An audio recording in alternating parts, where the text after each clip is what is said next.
Hey, what's up, y'all? It is me again. It is Kipper Jones, and I am really blessed today to have with us on the Next Age podcast, which I'm really still so excited about. This is like episode 2, like right out of the gate. We have an exciting and awesome and inspiring guest today. And I say inspiring because that's what he does for me.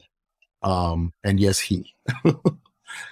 His name is Reverend Mashaun D. Simon. He is an equity and inclusion advocate who centers his preaching, writing, and scholarship on cultural competency, identity, and equity.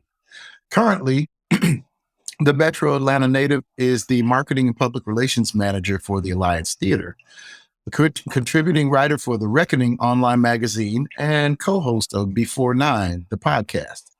He is the former senior pastor of House of Mercy Everlasting, HOME, home in College Park, Georgia, and a doctoral candidate at Columbia Theological Seminary. His doctoral research engages the theoretical and practical implications of grief in church and society.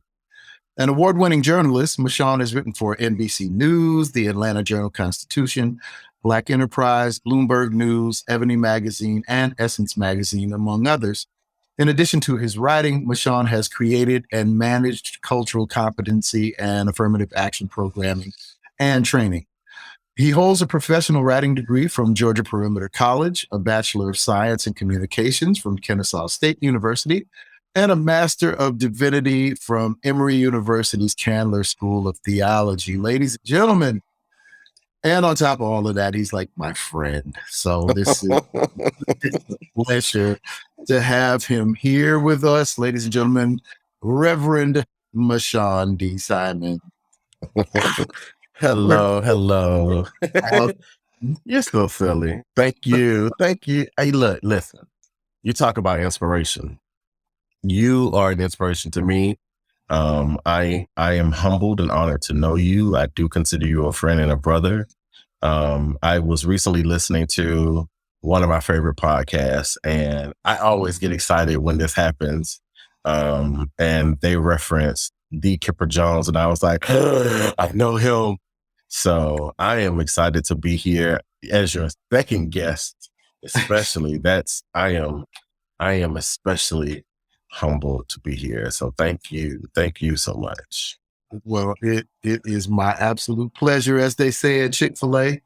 I just thought that, Johnny and I were talking, and we were trying to figure who would be the perfect person to have this conversation where once again the art and the church collide, and this time, you know what's really funny though, Mashaun, and check me if I'm wrong, but don't we have this conversation like once every generation? Yeah. I recall, I recall the whole concept of Ray Charles in his, depicting his life. The whole concept of, church just having a problem with these secular singers and all that kind of thing. And I, like I said, I remember, Ray Charles talking about it. And especially with that I Got a Woman song, which was, I got a woman way over town that's good to me. Oh, yeah. Which is just, I got a savior. Yeah. But, it was like the church was up in arms. Like, how could you? This is blasphemous. Oh, my God. And so that was like 1957, 58, somewhere around in there. And so you're talking about 60 plus years ago. And here we are with pastors standing in the pulpit sending people to hell. I just, having been a victim of this, and we'll get into this at some point in this conversation. Both of us. There you go. And so I'm just like, I can't believe we're still having this conversation. Yeah. and we're still sending people to hell because of their art. So I said, well, Mashaun gets this whole piece. So it was just like, I was so glad Johnny said, Mashaun. So here you are. And so, just so everybody's aware, it's been a couple of weeks now, but there's a big dust up because, after the whole Khalees Beyoncé debacle, then there is the matter of Beyoncé sampled a piece of a song called Center of Thy Will. It is the Clark sisters, and Twinkie Clark wrote the song. And it is the beginning of her song Church Girl on her album, which it took me a minute. It just took me a minute to get there. Because I'm not a girl. There were some things in there that I guess, like, if I had that experience in my life, I'd have been like, oh, listen. So, but I had to listen to it a few times to get there. And I totally get it. And I get it because I associate my own situation with that. But so she used the sample in the record. The Church of the God in Christ is just up in arms, and in particular, this one Bishop Wooden. But it's not just it's not just the Kojic Church. It ain't just the Kojic Church. Okay, I just saw his presentation, and I know how dogmatic, the Kojic Church can be. So I saw his presentation, so I am bringing that to the fore. But please elaborate, because it is just like, what? It's a song, What, I appreciate the perspective of it's just a song. I also recognize two things. So I'm like you, like initially when I first heard the song, I was like, okay, this it doesn't move me. But there are several people around me, several people in my circle who are just severely moved by the song, almost from jump. Like first 2 lines in, and they were just like, oh my God, this is my song. I can't wait to blah, blah, blah. And so it caused me to take a moment and pause and really sort of dig into what's happening here in the song, what's being said, and why is it such a moment for so many people. I agree with you. There's been this history, and you spoke a little bit to it. I'm also thinking about like what Thomas Dorsey hit the scene and the ways in which he utilized blues in his gospel music, and the people were like, oh my God, this is sacrilegious. There's always been this moment around what is considered sacred and what is considered secular. And when you talk about an organization like the Church of God in Christ and many others who are very, for lack of a better phrase, hell-bent, if you will, on creating this very hard separation between the two, you find yourself in moments like these. But the reality is there is no real separation between the church and the secular. Because if you really believe that there is a God who is the creator of all things, then God is creator of the church and God is also creator of the secular. That if we are part of God's beloved kingdom, then Beyoncé is as much of God's child as the bishop is as much of God's child. And we have to figure out the best ways to remember that and honor that, and stop damning everyone to hell. But I get it. Like, the church is very protective of what they consider the church. And here you have this very popular artist who has this song with the word church in it, using a sample from the Clark sisters, and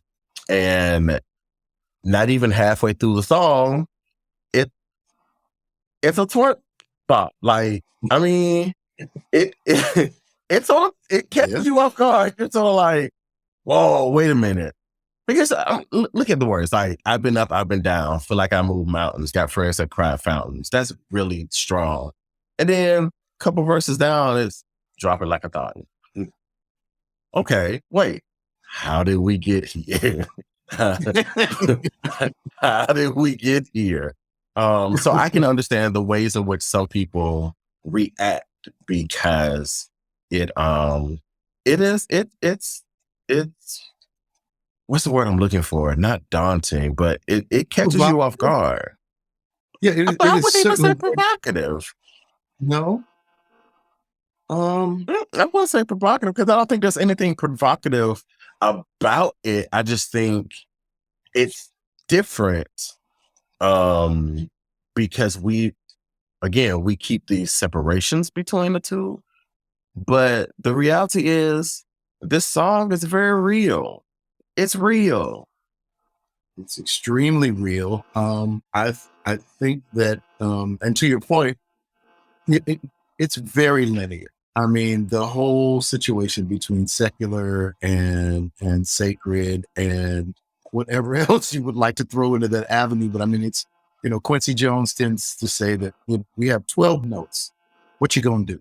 You know what I mean? So it's like, you only have a certain kind of paradigm to operate in. However, I mean, I get it. I know it's pushing people's buttons, and I'm not gonna act like I don't get. I don't see the I don't know whether the for lack of a better term, antagonistic nature of what she's trying to push somebody's buttons on purpose. It's not. I don't know though. Like, I heard somebody else say that, and I was like, but is she pushing buttons, or is she being authentic? And not to get too deep into it, but I feel like this project, I feel like Beyonce's Renaissance is her Solange project, because I feel like Solange has been in her music for quite a long time, and now we're getting a kind of Beyonce. But for me, I read this song as I just wanted to do something for a certain group who exist and have been either ignored or pushed in the shadows or held down. But the woman in this song is real. This is a real person who will go to the church on Sunday morning, and by Sunday evening, we'll drop it like it's hot in the club. She's real. No, it's and to your point, I don't think that those have to be mutually exclusive. I mean, you know what I mean? That you can certainly be both. Just you can as be all of those things. Is both. Beyonce as an artist is definitely being authentic and definitely at the same time pushing buttons. And this woman in this song is definitely in church on Sunday morning in the center of thy will. And like you said, it by the second verse. Yeah, she's dropping like a thought. But again, this is so repetitive. My situation, I just want to speak to a personal situation, because I get that part, and you almost kind of want to have some sort of retribution where I want to get back at them for this. But it was I was a teenager going into my early 20s. I was in a band, so we were doing club gigs, and we were all over town and that kind of thing. But I was singing in every choir in our church. My grandfather was the head trustee in our church, so I'm doing everything with him. I mean, I'm keeping up the grounds. I'm driving the church bus, like I said, singing in every choir, passing out the government cheese and butter and everything when people come. I mean, just everything in the church.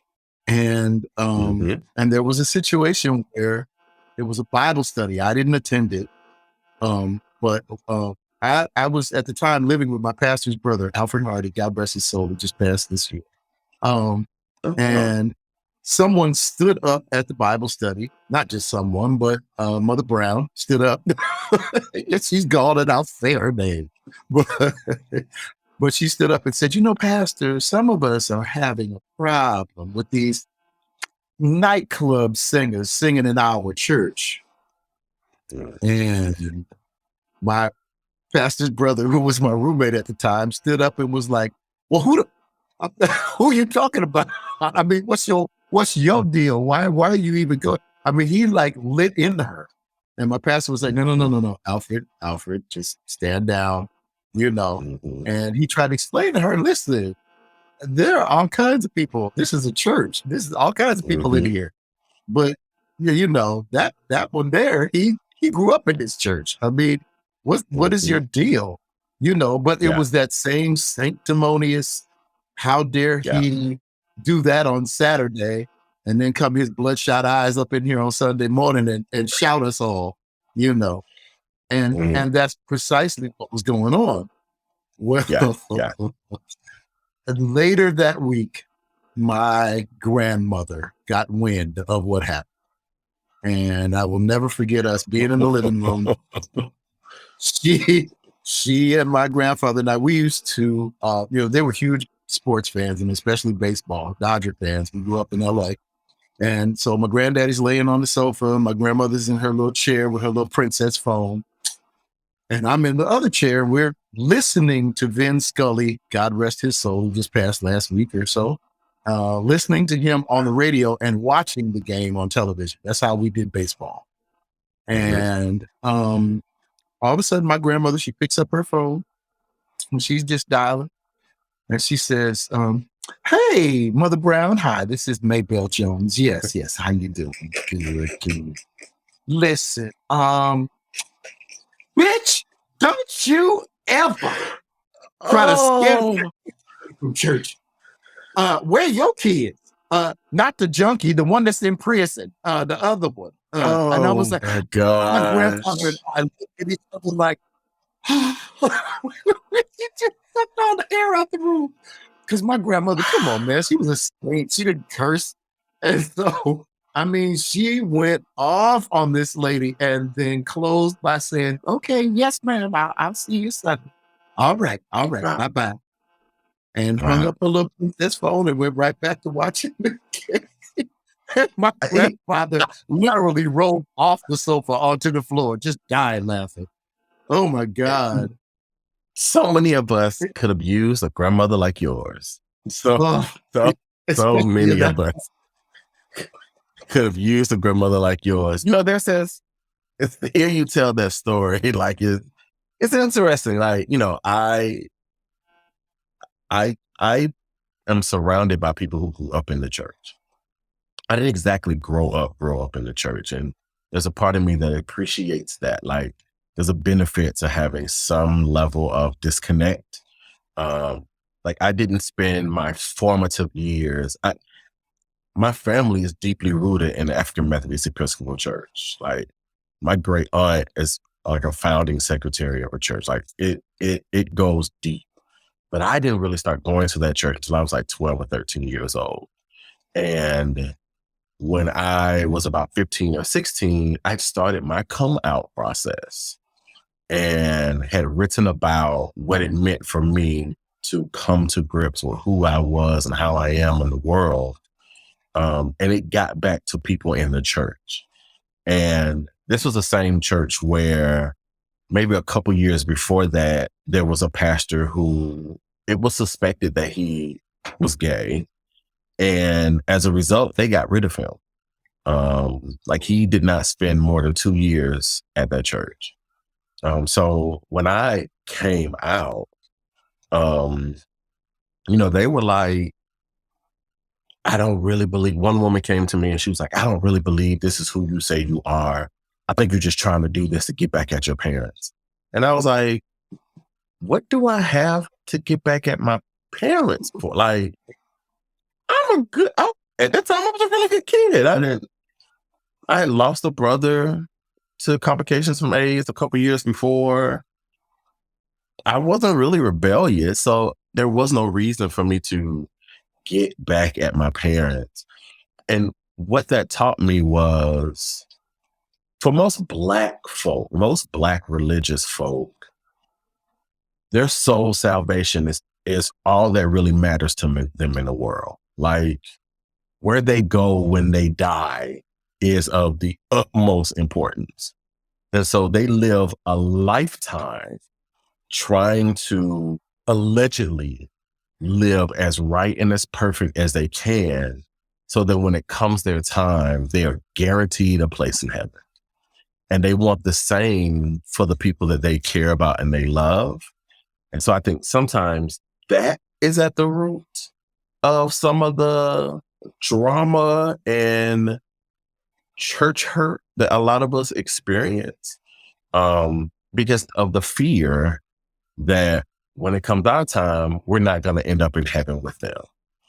I also think that is a very limited perspective as it pertains to God and faith and salvation.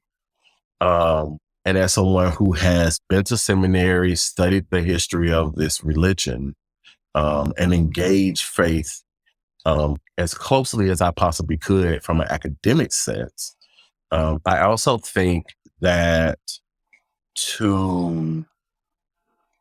there are contradictions in our faith system that is causing more harm than good. Because if you're going to say that Jesus died for our sins, that all that was about was for our soul salvation, to correct a wrong in society, then why are we constantly having to live a life in this cycle of correcting those same sins over and over and over again? It makes no sense to me. But I also see religion as a form of white supremacy and control. So there's all that baggage for me. No, I thank you for saying. I'm just making notes as you go, because I was going to ask you how much of what you're saying in terms of this, we got to live right down here so we can see the pearly gates, is due to the whole slavery construct and how we were taught to appreciate heaven. You know what I mean? And working toward, heaven is my goal. And I will say, I grew up, my grandfather was a staunch Baptist, missionary Baptist. and then on my mom's side, my mom was apostolic. And they are Jesus only, and ain't nobody going to hell but them. I mean, heaven but them. I'm sorry. Did I sit on the apostolic? Oh, I'm sorry. Ain't nobody going to heaven but them. And Freudian slip, maybe? Man. I'm just playing. But they are certainly, they were the no makeup, no pants, no movies, no boyfriends. I mean, how the hell was you supposed to be straight? You couldn't even be around the opposite sex. I mean, I don't know what they was figuring. But anyway, so it was very rigid, very strict. And I think it's an unattainable, really kind of standard that they established. I agree with you. And so here you are. And what's really funny about that is I did watch Bishop Wooden's clip, when he talked about that poor baby so bad. I think he called her a whore and questioned her salvation, and said she was she was blaspheming. I mean, just all kinds of things he said about her as an individual.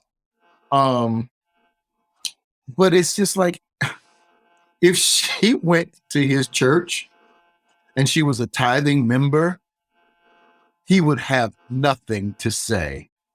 I truly believe that. And if he did, he'd say it to her in private. I really don't think that we would have got all that showboat and hubbub. Or he would have found another kind of way to say it without being so harsh, because they're good at that too. I just don't even think he would have said it. I just really don't. I think, when those coffers light up, that girl is well, she's a billionaire and she's married to one. So I'm sure the tithes, wherever she decides to go, are really nice.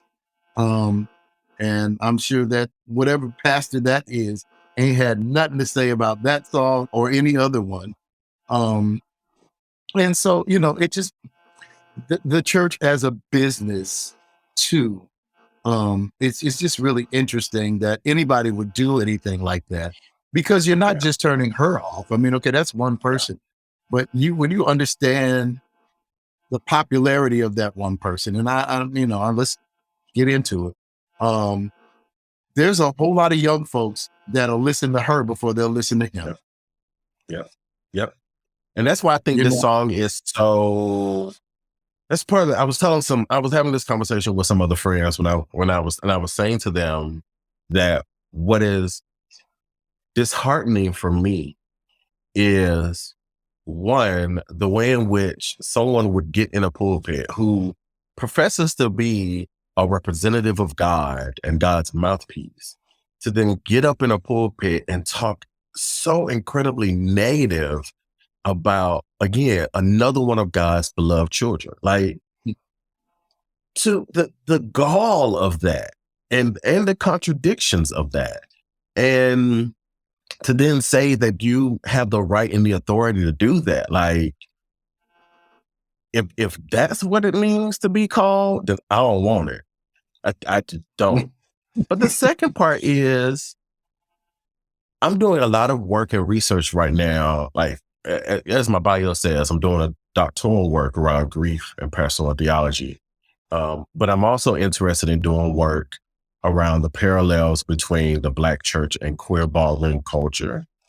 And in both of those areas, what I'm most interested in is what ways does the church take into consideration its future?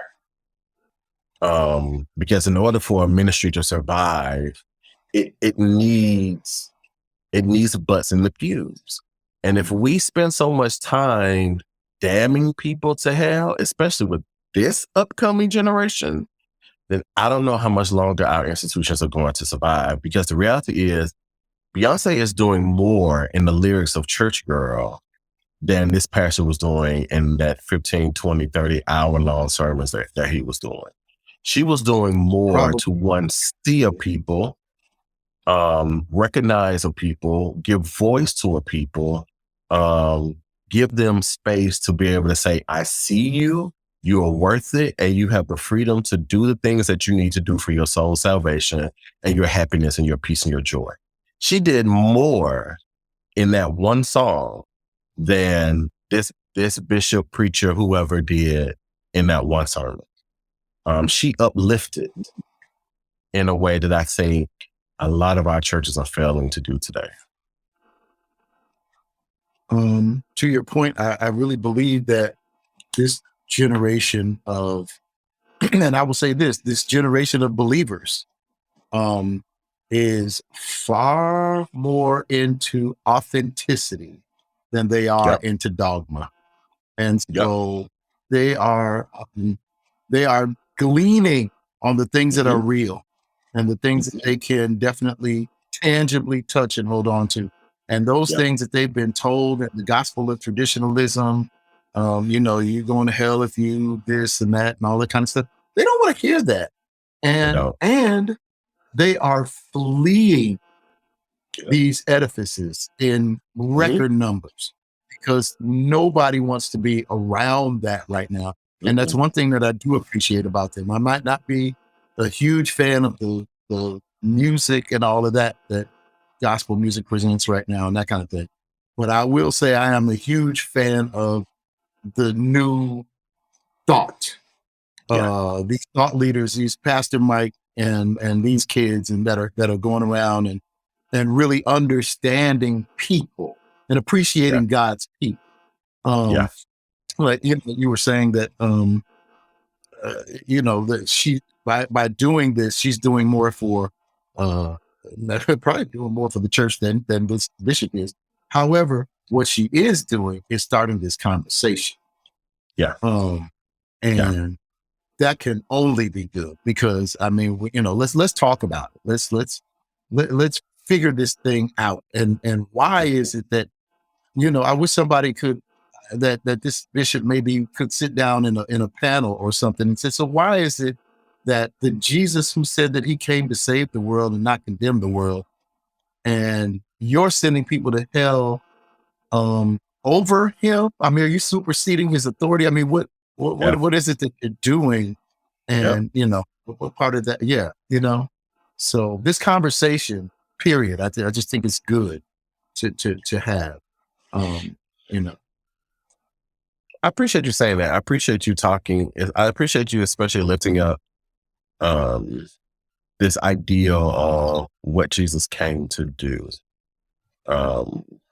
Because, I had the privilege the past year to participate in this fellowship program with sojourners and sojourn action called Rising Leaders. And one of the things that I appreciated the most about it was the interfaith aspect of it. And so in this cohort of 20 plus people, you had Christians and Christians at all different levels and all different denominations, but you also had members of the Sikh community. You had members of the Islamic community, members of the Jewish community.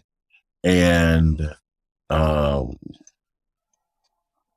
there was this moment in this retreat setting that we had in DC where one of the members talked about the difficulties that she has had engaging with us, those of us that identify as Christian, because of the abuses and the oppression that her belief system and her community has experienced from so-called Christians. And it was I knew this, I've been to seminary. I've studied the history of the Christian church and its development. I've studied Christianity's role in slavery and the religious conquest. I know this stuff, and I also know the ways in which the church has oppressed me as a young, Black, same gender loving man. But to then hear her almost equate me because of how I identify to the oppressive history, when I have spent so much time attempting to disconnect myself from that, was a very eye-opening experience for me. And it was just like, yes, I've spent a lot of time thinking about the ways in which the church has harmed me and trying to disassociate myself with the history of this faith system that I am choosing to believe and be a member of. And so what do I do with that? So fast forwarding to now, you have this church girl situation, and it's coming up for me again. Like, here it is, Beyoncé again is doing more for the church than some of these churches are doing. And yet I am still affiliated with these churches. And and not because of membership or what have you, but I identify as a Christian. And there are these Christian churches and these Christian preachers and these Christian pastors damning this woman and questioning her soul salvation. And so to hear you bring up, this is what Jesus did, and this is what the church folk are doing. Like, there comes a point when the church needs to stop and sit down and say, what are we doing and why? And what is our real purpose? Is it to truly be like Jesus, or is it for our own glorification? And if you're here to be glorified, then just say that, but don't speak for an entire community who are saying they want to be more like Jesus and doing a better job of being more like Jesus, i.e. the Beyoncés of the world, than they are. Mm-hmm. Wow. It annoys me. I was going to say, annoying is a great word. It is annoying. And it's disheartening. Because, again, I grew up in church. Even though for instance, I just left a church that I've been a member of for some 13, 14 years now. I didn't know you had done that. I have done it. I have done that. I actually submitted an actual letter of resignation. Um, but I've been going to a church that's right here by my house. It's not far. And it's a Methodist. It's a United Methodist by Mhm. doctrine or by affiliation, I guess you call it. Yeah. However, it ain't Methodist at all. It's just, Right. it is what it is. But I love it. It's inclusive. It's very welcoming. It's very contemporary. There are a lot of younger people. There's a spirit there that just says progress. A spirit that just says, um, uh, we're moving forward. We're doing something here, and I really really dig it. And and also a spirit that if they dropped a church girl in the middle of the service, it wouldn't be a big deal. But Perfectly fine. you know what I mean? Yeah, it'd be perfectly fine. There are some places that are like that. But this is something else I want to talk to you about because I know that in your theological studies, you touched on this, but I am fortunate to have studied under pastors like Freddie Haynes and Dr. Jeremiah Wright and a few of those really, really, really scholarly pastors who all subscribe to a liberation theology and point to Howard Thurman and Samuel Proctor and I had a voracious I had to know, growing up. I mean, like you, Black, same gender loving man. I've been sent to hell. Well, am I really going to hell? Because the Bible says study to show thyself approved, but it didn't. So I'm studying, right? I'm trying to get all the information I can and find out and all of that kind of thing. And so I'm really finding out. And as Dr. Jeremiah Wright so eloquently told me, Kipper, these folks ain't got a heaven or a hell to put you in. Stop worrying about what they think. Because what they think is just that, what they think. Yeah. And what they think and $5 ain't going to get you a caramel macchiato at Starbucks. Don't worry about that. It's about your relationship. Yeah. And so I get that part. But it just takes me back to remember Andrew Caldwell and how he came into our consciousness. I've been delivered.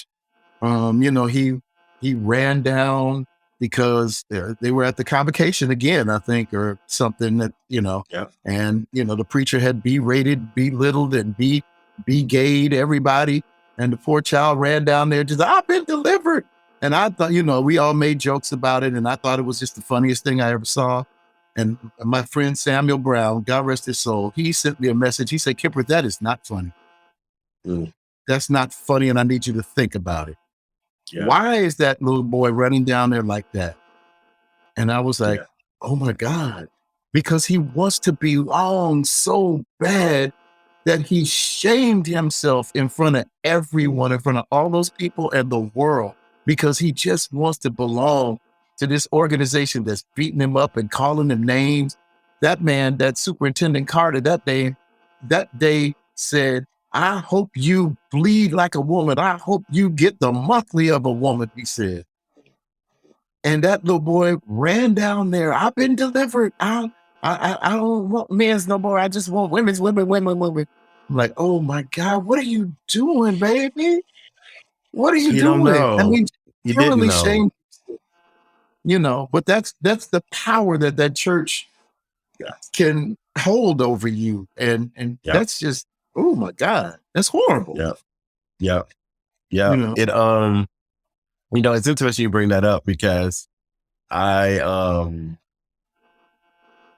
had a moment in my history where I took time to stop and pause. This is before I went to seminary. This is before I had even considered a call.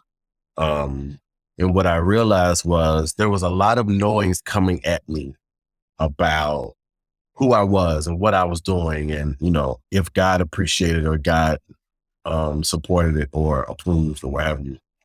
And so I had a moment where I consciously and publicly said, I am stepping back from the lifestyle so that I can reevaluate some things, reevaluate who I am, and do an inventory of where I feel as though I fit.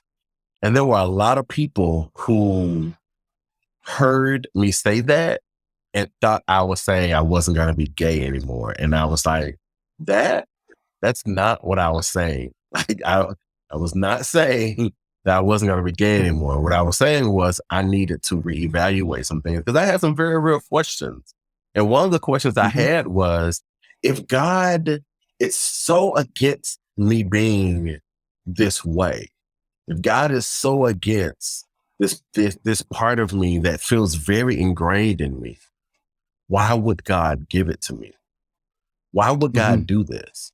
And if God truly didn't want me to be this way, then why hadn't God changed it? Why hadn't God done anything to shift it or readjust it? I'm sure so I you, knew like me, made that prayer too many times. Lord, take this thing from me. If it ain't supposed to be, then take it away. I never prayed. I never prayed it that way. I never prayed it of take it away. I always prayed it with my entry point was, if this is what they say it is, why did you even do it? And if you were so unpleased, then why haven't you changed it? Because the reality is, I wasn't a bad kid. I was partying and I was out in the world. And I had also seen some things. Like I lost my brother to AIDS complications roughly 2 years before I came out. So like, I had some trauma as well. So it was like, if this is such a problem, if this is such a sin, why is it this way? And so I needed to stop, pause, and reevaluate some things. And a lot of people thought I was saying that I was no longer going to be gay. And I was like, that's not what I'm saying. Because I don't feel shame about it. I don't feel shame for who it is, how I operate in the world, because I feel as though it is, one, a part of me, and two, one of the best things a part of me. I say all that to say it started this process of doing another kind of evaluation to where, like, I came to know and understand native indigenous religious beliefs around there being more than 3 genders and being double souled and all of that. And it very much started another process of investigation and seeking. And so when I hear about individuals like a Caldwell, who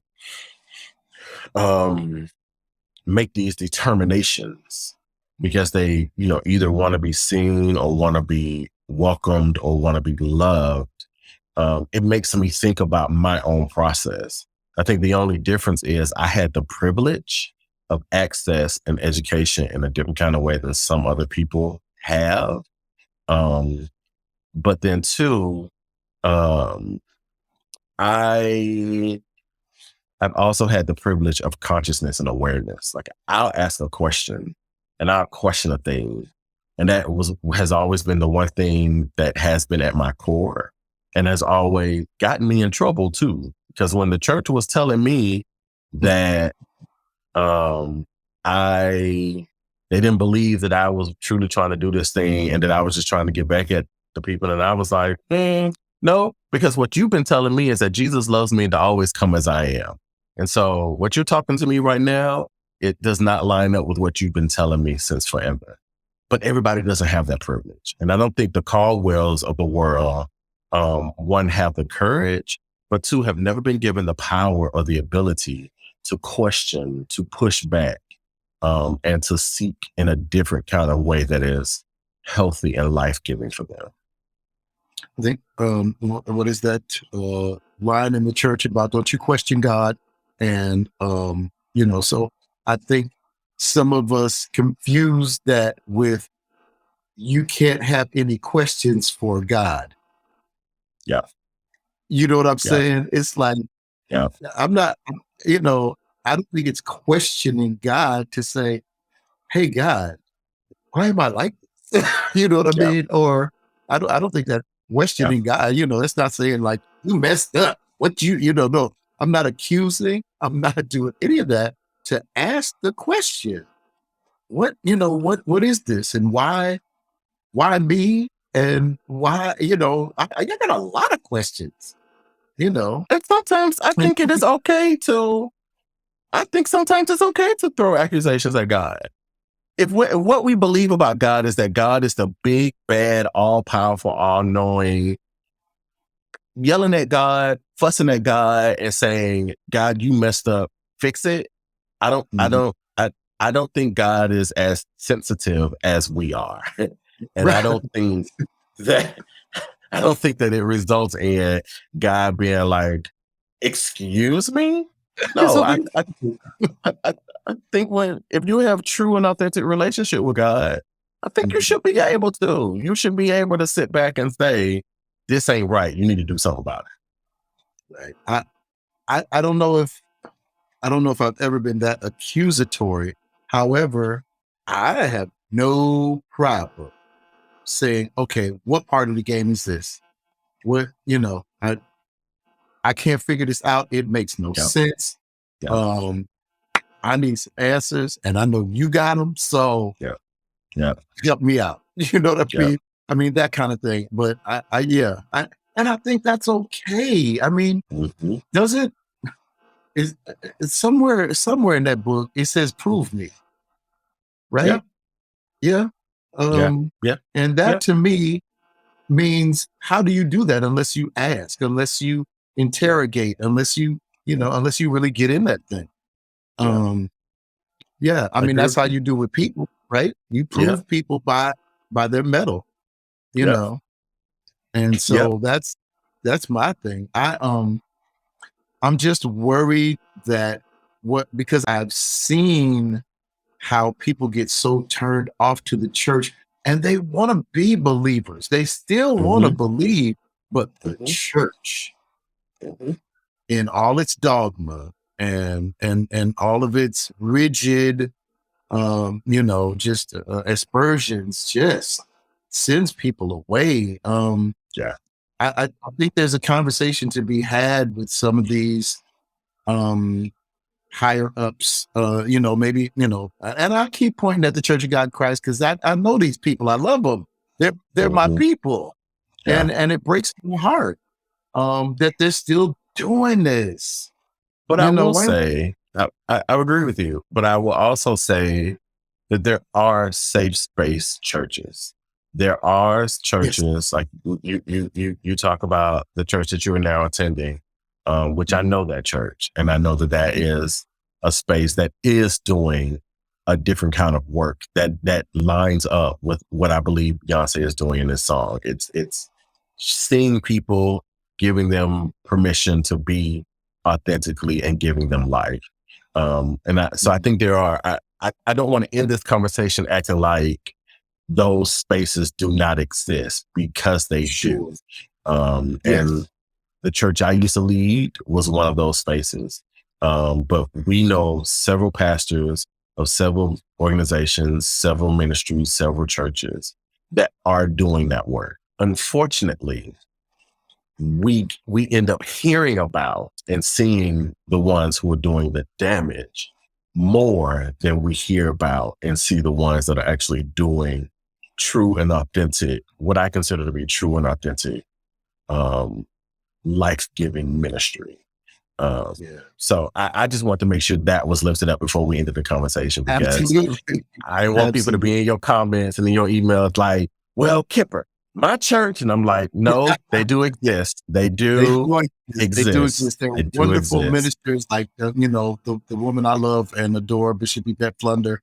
I mean, is doing a wonderful life-giving work, and I adore her. Carlton Pearson is still out there shaking the bushes. There are many ministries out there. There are.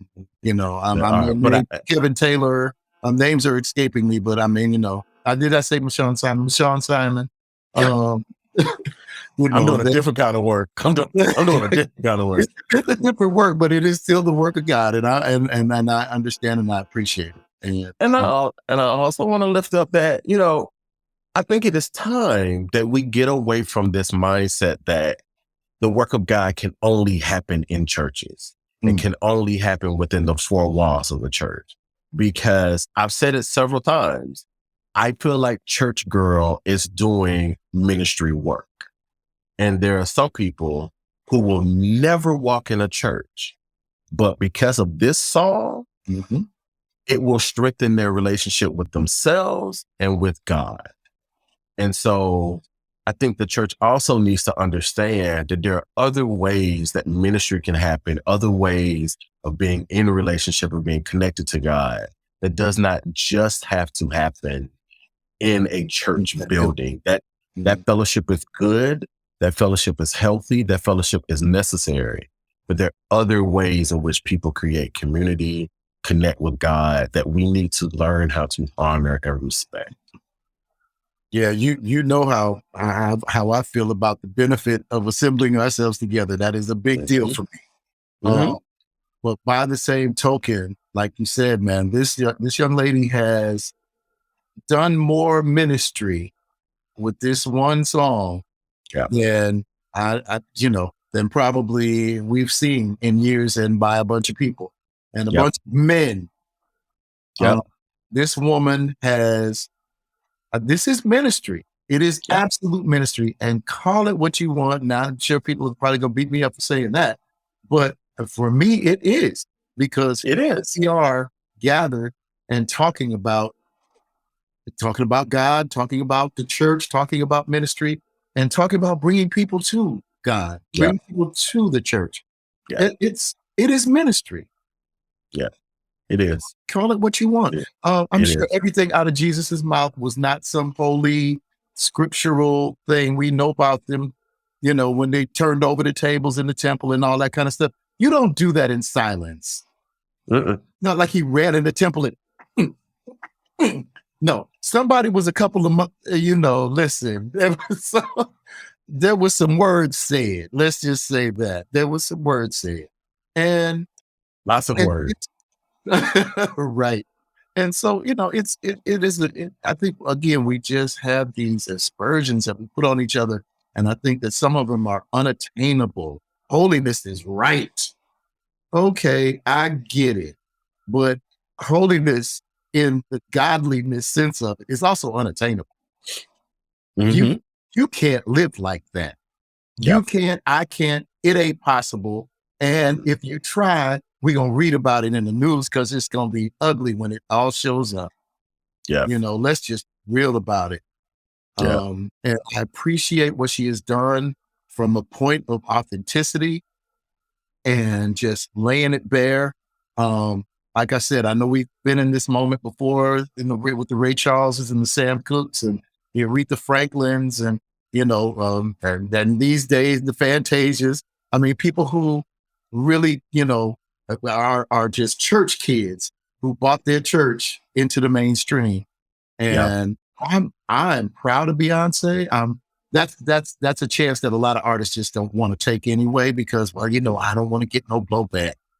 So I'm proud of her for doing that. And it is ministry. You can quote me on that.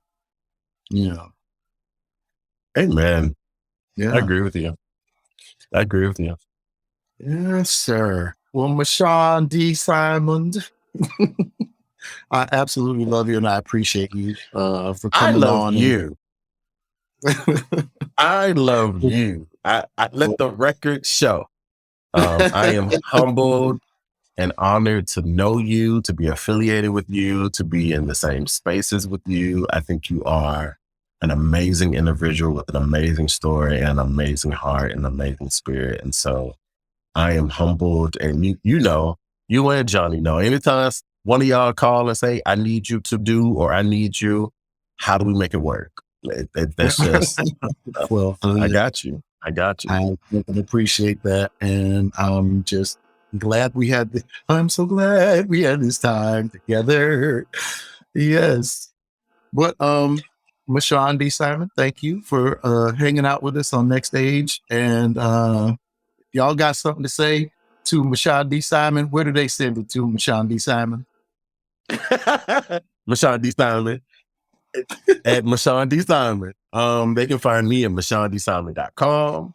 They can find me on Twitter and Instagram, Mashaun D. Simon, MashaunDSimon. Yep. I'm all over the place. Yes, he is. Yes, he is. Thank you, brother. I love you. Thank you. And there you have it, folks. Beyoncé and ministry. What can we say?